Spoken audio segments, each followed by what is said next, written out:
আসসালামু আলাইকুম রহমতুল্লাহি ওবারাকাতুহু। আশা করি সকলেই ভালো আছেন।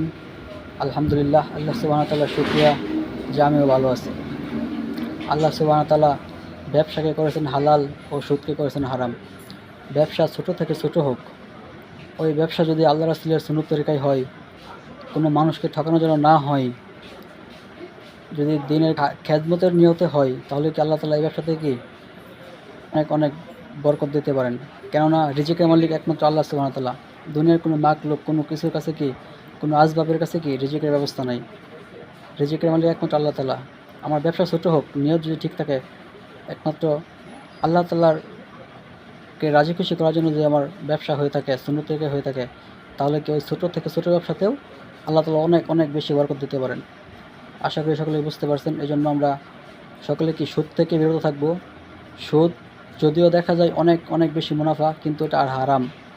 সুদের সবচেয়ে নিম্ন স্তরের গুণ হইতেছে নিজের মায়ের সাথে জিনা করা। কত বড় মারাত্মক কথা দেখেন। আজকে সুদে অনেক বেশি লাভ দেখে আমরা কি সুদে আকৃষ্ট হয়ে গেছি গা। আল্লাহ তাআলা আমাদের সকলকে সুদ থেকে বিরত থাকার তৌফিক দান করুন। আমিন।